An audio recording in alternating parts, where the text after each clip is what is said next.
Hello everyone, this is Door to Darkness, and today I want to talk about the concept of the HD remixes of the Kingdom Hearts series, that is 1.5 and 2.5, and the prospect of them going onto the PS4 as kind of being re-released on the PS4. This is kind of subject to debate. A lot of people seem to disagree on this. I'm definitely on the side of being for putting them on PS4. I think it's a great idea. I think there are so many reasons to do it, and I don't actually understand where the arguments for those who don't want it come from, because I can't actually see anything against it. This is almost close to being necessary, because there are so many issues with 1.5 and especially 2.5 that you really need to do another version to actually make a good HD remaster of these games. First of all, I think I need to quell a myth, because this myth seems to drive a lot of the sort of anti 1.5 and 2.5 on PS4 group, which is the idea that putting these on PS4 would negatively affect the development of Kingdom Hearts 3. And this is just not true. Kingdom Hearts 3's development is separate to that of the HD remasters. Yes, they're done in the same building, but Nomura said in an interview around the release of 2.5 that the development team were kind of separate. The ones working on the remasters were specifically appointed to do so. They weren't having the same people working on Kingdom Hearts 3 and 2.5 at the same time. It was a different group of people that had been appointed for the remasters specifically. So those people aren't developing Kingdom Hearts 3. They made 1.5, they made 2.5, now they're making Dream Drop Distance HD, and when they're done with that, theoretically they could join in with the development of Kingdom Hearts 3, but they haven't been this whole time, so there's no reason why they can't then move on to remastering 1.5 and 2.5 again, and fixing out all the issues that they couldn't do before because of time constraints and so on, and then getting that game out on PS4. It's quite simple why this needs to happen. You need to have every game on one console. That was the original intention of the HD remixes, and while they've certainly helped, you only have to buy 2 consoles at the moment as opposed to like 5 or whatever it was before. Putting everything on PS4 makes it a lot easier for people who want to get started with the series now. A lot of people sell their last gen consoles before moving on to a new one. A lot of people sold their PS3s to fund buying a PS4. A lot of people might even be starting out with the PS4 as their first ever PlayStation console, or maybe even their first console altogether. So this would offer them a great chance to actually experience the story as it's supposed to be told. Because if you start with Kingdom Hearts 3, or probably worse 2.8, you're not really going to be able to enjoy the story as much as if you start with 1.5, then move on to 2.5, then 2.8, and then 3. Experiencing the story in the way it's intended to be told, and it just gives more people the opportunity to do that. However, that's not really why I want it, since I've obviously already played all of the Kingdom Hearts games. I do have a lot of personal reasons why it is necessary, or close to necessary in my opinion, and that is the issues that the remixes have that could easily be sorted out in a PS4 version. In some cases there were things where they didn't do enough work for it, and in others things were actually made worse. There were 6 games across the 2 collections, and all of them have some issues. The movies less so, but all 4 of the games certainly have issues. So let's go over each one. The issues that the game has, and how it could be improved on a PS4 version. So we start with Kingdom Hearts Final Mix. Now this didn't have huge amount of issues, but one issue was static faces, which had obviously been a thing on PS2 to save memory space, but it's not really necessary on PS3 and certainly not on PS4. It's not a major issue, the fact that they've got static faces going on and you don't have properly animated faces all the time, but with the greater expectations that come with graphics and stuff these days, it would be better to get rid of this, because it does kind of hinder the experience sometimes. As much as I love Kingdom Hearts 1, it is kind of jarring when you've got these sort of really emotional and intense scenes, and you've got the characters standing with completely static faces with just lips moving up and down like they're a ventriloquist dummy or something. The biggest example of this being Sora and Kairi's sort of conversation in the waterway. That experience of that is really kind of hindered by the static faces for me. And then there are the occasional crashes. This doesn't really happen overly often, but it's big enough that it's an issue. There is some sort of problem with the remaster, which means that crashes happen relatively often.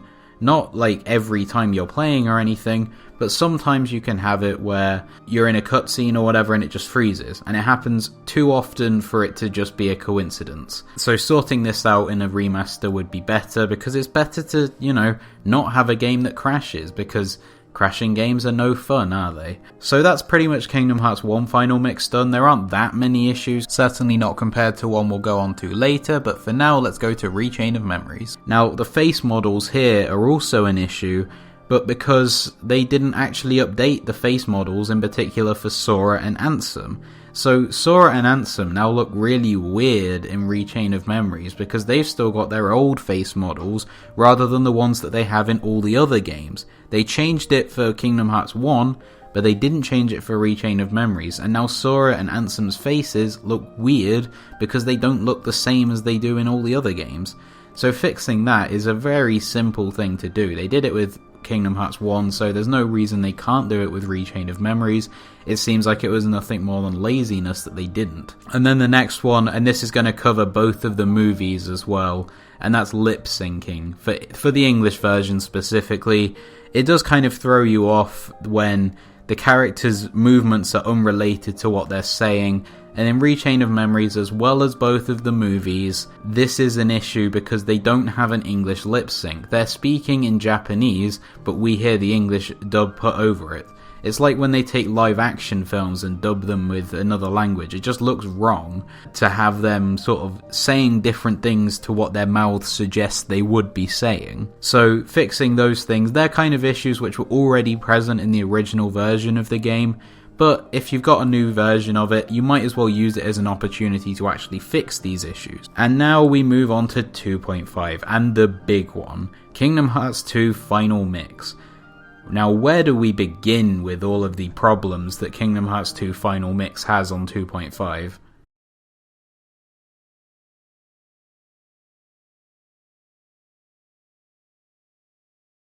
Well, the best place to begin is probably with the load times. The most kind of obvious and very public issue that 2.5 has is the load times. They're absolutely ridiculous compared to the original game. They were a little bit slower in 1.52, but not nearly as bad as this. They're ridiculously long, and it's especially bad when you're either speedrunning, which I don't do, but some of my friends do, and they've had lots of issues with it, believing that 2.5 takes your soul or whatever when you're speedrunning it.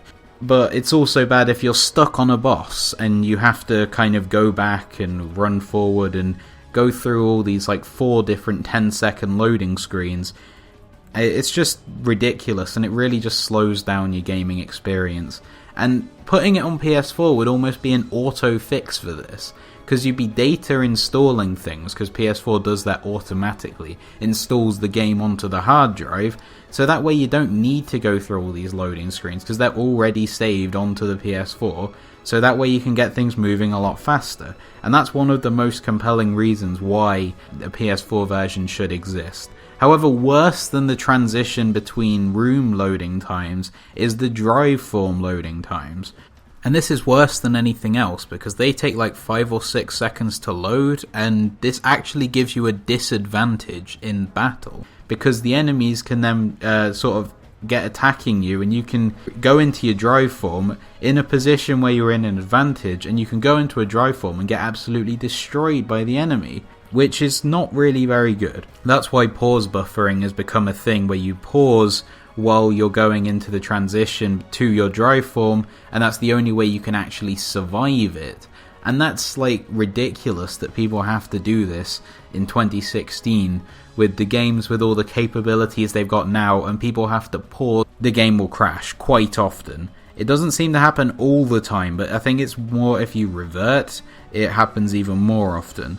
But the fact that this boss is glitching and disrespect is not very good, because it can ruin, like as I mentioned about speedrunning before, if you're speedrunning through a game and the game crashes on one of the final bosses and you're like doing really well, then your whole thing has been ruined. And if you hadn't saved for a while before, crashing is just not great, is it? And there's also the Zigbar white screen crash when you die. This isn't as much of an issue because it only happens when you die, but if you haven't saved before, then it's definitely a problem.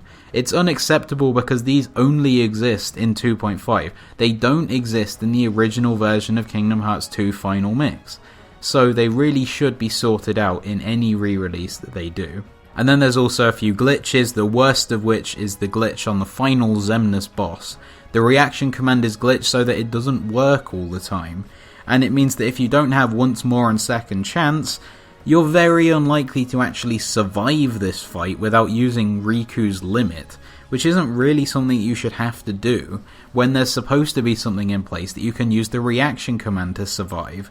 And then the other glitches aren't as major, but the battle quotes and audio glitches do happen fairly often. The most noticeable example is Jafar, who says, "All shall bend to my will. The world is mine to control." But the world is mine to control does not appear on the actual 2.5. He just says the first bit. So sorting those out would be a nice thing to do. I don't actually know why there's an issue there, but sorting it out would obviously be a good thing. And then there's a small thing which is, I suppose, applicable for Kingdom Hearts 1 as well, which is a retry button. This is something people want a lot. I'm not that bothered by it because I think if you sort out the loading times, then it's already a lot better than it would be in 2.5, but a retry button is always a nice thing to do, because it means that you no longer have to worry about checkpoints and all that kind of thing. So say if you die in the Final Fantasy battles after Demyx, you don't have to fight Demyx again. Things like that, it would just make the experience a little bit nicer. I don't think that's a necessity, but it would be something if they were to make another version that they could sort out. And now Birth by Sleep, which doesn't have as many issues as Kingdom Hearts 2, but it does have some. There's loading times again, but they were also bad on the PSP. What's really more is just the fact that they should be able to make it better. They put it on PS4, they should be able to make the load times faster than they were on PSP or PS3. And especially the saves are really bad in 2.5 because they've got to like load them twice and it takes a long time and it's just a bit irritating. And the D-links, kind of like drive forms, they're pretty much the same kind of thing.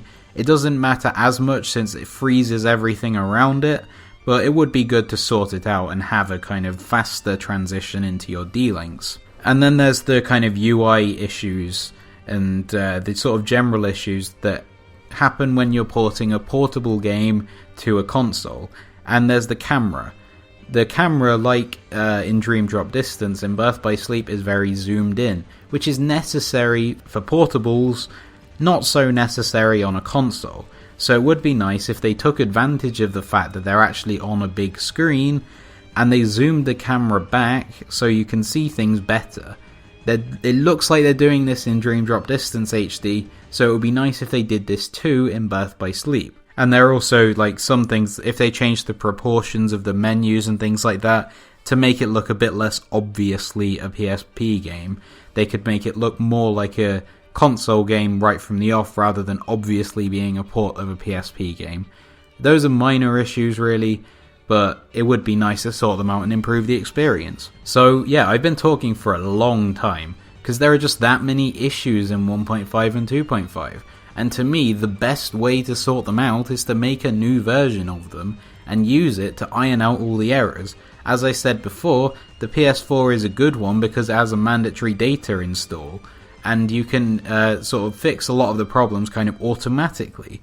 And you can make potential improvements on the original versions of the game, which is kind of the point of a remaster. You're not remastering to make an inferior version, although 1.5 and 2.5 especially would beg to differ. But yeah, I just don't see any argument against it. I know, like, the one thing, they might prefer a patch for the PS3 versions, and yeah, that would have made sense, but it's been, what, over a year since 2.5, and it's been almost 3 years since 1.5 released in Japan. It's not happening. So the only real way it can be done is with a PS4 version. Plus there's all the other advantages of being on PS4 with the new controller, having everything on one console and everything. I just think the case is so compelling and overwhelming for this to be a good thing to happen, and I really hope that Square Enix do it at some point. It would be something that would make me very happy, and I'm obviously very much for it. But what do you think? Do you think that 1.5 and 2.5 should come to PS4? If so, please tell me in the comment section below the video. If not, tell me why. And while you're down there, please like this video if you did, and if you liked it, then check out my other videos and subscribe to this channel. And as always, thank you for watching.